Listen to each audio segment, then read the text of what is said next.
Chers sœurs et frères dans le Christ, paix, joie, grâce, amour à chacun, à chacune de vous, au nom de notre Seigneur Jésus-Christ, dans ce jeudi de la deuxième semaine du temps ordinaire.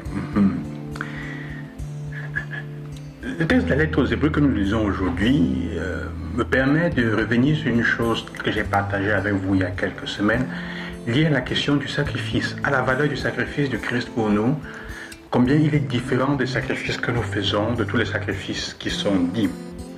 Alors je préfère lire le texte pour que nous comprenions de certaine façon combien la nature du sacrifice du Christ est permanente. C'est pour ça, il s'est donné lui-même et il n'a pas besoin qu'on répète son sacrifice pour que l'effet du salut qu'il a voulu pour nous soit présent. Alors le texte nous dit, en lettre aux Hébreux en effet, que c'est bien le grand prêtre qu'il nous fallait, en parlant du Christ, saint, innocent, immaculé, séparé maintenant des pécheurs. Il est désormais plus haut que les cieux. Il n'a pas besoin, comme les autres grands prêtres, d'offrir chaque jour des sacrifices, d'abord pour ses péchés personnels, puis pour ceux du peuple. Cela, il l'a fait une fois pour toutes en s'offrant lui-même. Il l'a fait une fois pour toutes en s'offrant lui-même. Et nous sommes appelés, quand il dit « faites cela en mémoire de moi », c'est exactement ce qu'il veut dire. Toutes les fois que vous ferez cela, que vous célébrerez en utilisant mes paroles avec l'intention que j'ai voulu, du salut du début, le salut qui a été donné ce jour-là se prolongera aussi pour vous dans toutes les situations de votre vie. On n'a pas besoin de tuer quelqu'un, de verser du sang de nouveau concrètement. On le fait symboliquement dans la célébration du pain et du vin. Et l'effet est bien plus long et plus permanent que tous les sacrifices qu'on doit répéter sanguinairement, qui sont brutaux d'animaux. Donc c'est ça que nous devons comprendre. Pour comprendre la valeur du sacrifice du Christ, et c'est là qu'il faut, c'est ici qu'il faut aller. C'est ici qu'il faut aller comprendre. Au grand prêtre que nous avons, qui est le Christ, le service qui lui revient se distingue d'autant plus que lui est médiateur d'une alliance meilleure, reposant sur de meilleures promesses. Sur de meilleures promesses. Les promesses que le Christ fait à travers son sacrifice sont plus grandes et plus fortes. Alors nous arrivons dans l'évangile qui nous fait comprendre deux ou trois choses. La question importante de l'évangile aujourd'hui, c'est celle de savoir quelle est la nature, quelle est la place que nous donnons au Christ dans notre vie. Ça nous parle de la dimension de la vie spirituelle. On a compte de Jésus qui est en train d'enseigner sur le bord du lac et qui demande à quelqu'un, qui supplie bien de lui laisser une place sur la barque pour ne pas être écrasé par les gens. Les gens qui veulent le rencontrer, qui veulent s'approcher de lui, pour différentes raisons. Le texte dit parce qu'ils avaient vu ce qu'il fait. Parce qu'ils ont vu ce qu'il fait. Deux fois, il va nous dire cela. À cause de ce qu'il fait, on s'approche de lui. On le cherche. Au point où on veut l'écraser, on risque de le tuer parce que les gens qui le touchaient étaient guéris et ils chassaient les démons en leur interdisant de dire qui il était. Parce qu'eux, ils faisaient comme une profession de foi sur lui, comme d'habitude. Tu es le Fils de Dieu et ils leur interdisaient de le dire. Alors, ça nous fait comprendre deux choses. L'important de la vie spirituelle, le vrai chrétien, ce n'est pas celui qui a les réponses justes.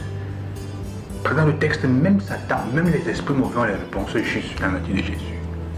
Le vrai chrétien n'est pas celui qui a les réponses justes.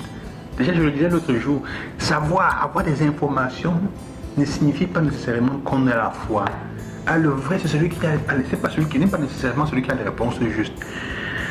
Moins encore, celui qui s'accroche au Christ par désespoir. On ne cherche pas le Christ seulement par désespoir, comme les malades qui cherchent à tout prix à le toucher, au point même de vouloir l'écraser. Le vrai chrétien, c'est celui qui fait une place à Jésus, comme quand il demande aux disciples, faites-moi une place dans votre barque. Il pourrait se l'arracher, mais il nous fait comprendre que Dieu respecte notre liberté. Qu'il respecte notre liberté. Donc, nous sommes disciples vrais quand on décide de créer de l'espace dans notre vie pour celui qui a choisi une vie humble pour nous apporter le salut. Alors aujourd'hui, la question fondamentale est celle-là.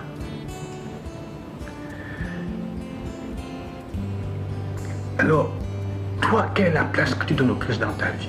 Pourquoi est-ce que tu le cherches? Tu es le chrétien qui pense qu'en donnant les réponses justes, automatiquement il est sauvé, il est un bon chrétien, une bonne chrétienne. Alors tu passes ton temps à te bagarrer et à disputer sur ce qui est juste, pour, comme je disais, pour chercher à avoir raison avec d'autres personnes, d'autres confessions religieuses. Ou alors tu es celui qui ne cherche le Christ que quand il est dans le besoin, dans le désespoir. On s'accroche. Quand on n'en peut plus, on veut s'accrocher pour le toucher, dans le désespoir. Il s'agit de trouver le moyen de faire de l'espace dans sa vie chaque jour. Ce serait beau aujourd'hui si nous nous demandions, si nous posions la question de savoir quelle est la quantité d'espace que nous faisons, que nous laissons à Jésus dans notre vie. Ce serait beau d'avoir la conscience, du fait que, de savoir si nous sommes comme ces démons qui savent bien qui est Jésus, mais qui ne se laissent pas changer. Ils savent qui est Jésus, mais qui ne se laissent pas changer. Je sais que tu es maintenant pas dans... Ne cherche pas à me pousser à changer ma manière de voir, ma manière de faire. Non. Je fais déjà beaucoup de pratiques. Ne cherche pas à me demander de changer ma manière de parler à ma femme, de parler à mes enfants, de me comporter au boulot. Hein. Ne cherche pas de changer avec les pauvres et les plus simples que je trouve devant moi. Quand en face de ceux qui me veulent du mal ou qui m'insultent, non, ne me demande pas ça. Ne me demande pas ça. Hein. Ou alors est-ce que nous sommes comme cette foule-là qui le cherche seulement parce qu'elle veut être guérie? C'est une question à laquelle nous sommes invités à répondre chaque jour, frères et frères. Il s'agit de trouver comment donner un espace à Dieu dans notre vie chaque jour. Que les choses aillent bien ou pas. Que nous ayons une idée de lui ou pas. Une réponse fondamentale ou pas. Pourquoi? Parce que nous sommes convaincus que son sacrifice pour nous est un sacrifice perpétuel qui nous libère de tous les temps. Il est le garant et il est le plus jaloux de notre liberté. Il a sacrifié sa vie pour ça, pour que nous soyons libérés de tout. C'est l'unique condition pour que notre vie devienne une vie facile, bonne, libre, intéressante dans le quotidien. Je vous bénis au nom du Seigneur, que lui-même vous accompagne. Loué soit Jésus-Christ. À demain.